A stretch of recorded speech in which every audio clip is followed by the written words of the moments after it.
Before sunrise on Saturday, Kuwait said something hostile entered its airspace. Then came the interceptions, then came the fallout. Fragments falling over populated areas while a country that is not at war with anyone woke up to the sound of its own air defenses firing. Kuwait's armed forces said they had detected and responded to 7 hostile ballistic missiles. Not drones this time, at least in Kuwait's telling. Ballistic missiles, intercepted over areas where families were sleeping. The Defense Ministry said falling fragments caused material damage, but no human casualties. Kuwait's Foreign Ministry called it a serious escalation and a flagrant violation of sovereignty. And this was not the first time. Days earlier, an attack had already hit the country's main airport, killing 1 person and damaging Terminal 1.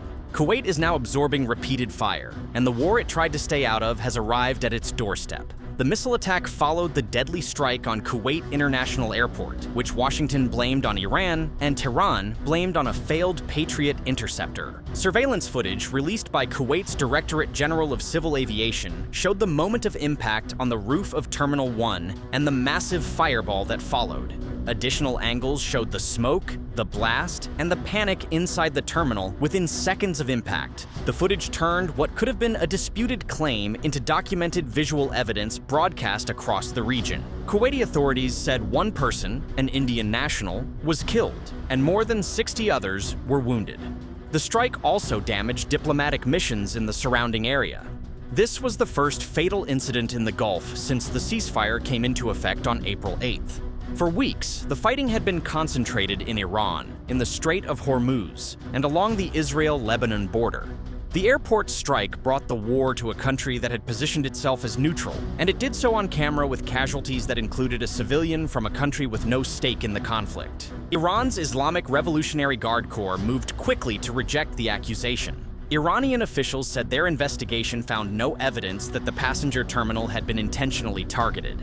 They said the damage was caused by an American-made Patriot air defense missile that malfunctioned while attempting to intercept incoming Iranian projectiles and fell onto the terminal. That is the IRGC's official position. It says the strike happened, but that American hardware, not Iranian, caused the explosion that killed 1 person and wounded 63. The United States Central Command rejected Iran's explanation immediately. The U.S. military rejected Iran's explanation and said Iranian drones and missiles were responsible for the attack. The competing accounts are now both on the public record. Iran says a U.S. missile hit the terminal. The United States says an Iranian drone hit the terminal. Kuwait's DGCA released surveillance footage from several angles showing the exact moment of impact, the fireball, and the blast wave inside the terminal. The footage does not resolve the question of whether the projectile was an Iranian drone or a failed Patriot interceptor, but it establishes that the explosion was real, that it hit a civilian terminal, and that the people inside had no warning. Both sides are interpreting the same images differently.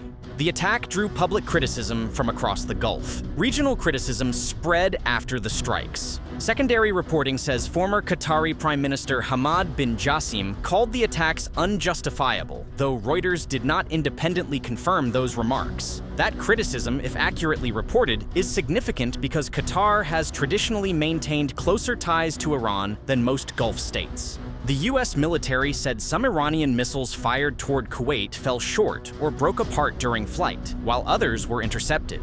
The combination of failures and interceptions paints a picture of a missile campaign that did not achieve clean results on either side. Iranian Foreign Minister Abbas Araghchi said Tehran does not seek war, but is prepared to continue defending itself if necessary.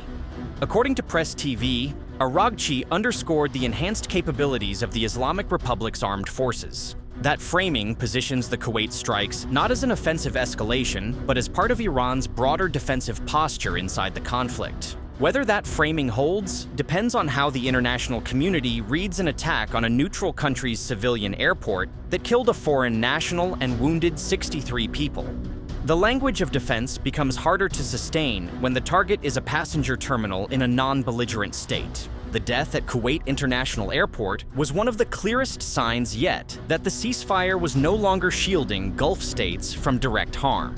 For 2 months, the war had been fought in Iranian territory, at sea in Hormuz, and along the Israel-Lebanon border. The Gulf states had avoided direct hits. That changed on June 3rd. The airport strike crossed a line that had held since the ceasefire, and the subsequent attack on Saturday suggested the crossing was not a one-time event. Kuwait is now absorbing repeated Iranian fire, and the question of whether other Gulf states could be next is no longer theoretical. The Saturday missile attack adds a dimension that the airport strike did not. Ballistic missiles intercepted over residential areas means debris falling on neighborhoods. The Kuwaiti Defense Ministry confirmed material damage from falling fragments. No casualties were reported this time, but the trajectory of the missiles over populated zones means the next interception could produce them. The psychological impact on a civilian population that has not experienced incoming fire since the 1991 Gulf War is significant.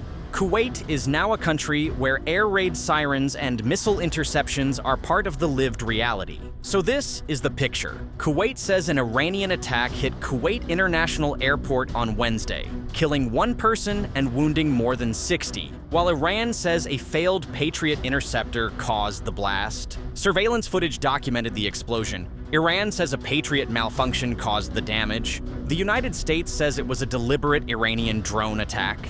3 days later, Kuwait said it intercepted 7 hostile ballistic missiles over its territory, while Reuters separately confirmed renewed Iranian attacks on the country. Debris fell, material damage was reported. Iran's foreign minister says Tehran does not seek war. Qatar's former prime minister calls the attacks astonishing. Kuwait's military says it remains at full readiness. The war that was supposed to stay between Iran, Israel, and the United States has now reached a Gulf neighbor's airport terminal and its residential skies. The ceasefire was supposed to keep the Gulf outside the direct line of fire. That premise now looks badly damaged. The question is no longer whether the Gulf states will be drawn in.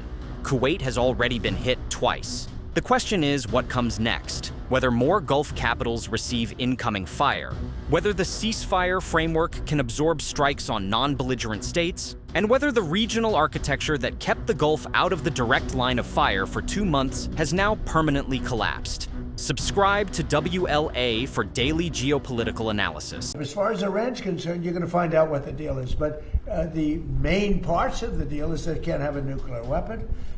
The strait will open immediately. It's going to open immediately. And we've largely swept for mines. We have the most sophisticated mines. They're underwater minesweepers. I actually said to somebody, one of the generals, why underwater? He said, because usually it's hostile. When you're looking for mines, typically it's not in a good neighborhood, right? So underwater made a lot of sense. It didn't take long to figure that one out. So I think we're doing very well, but we're going to see. If we're going to win one way or the other. We're going to win on paper, or we're going to win military. One way or the other. It's going to be militarily or on paper.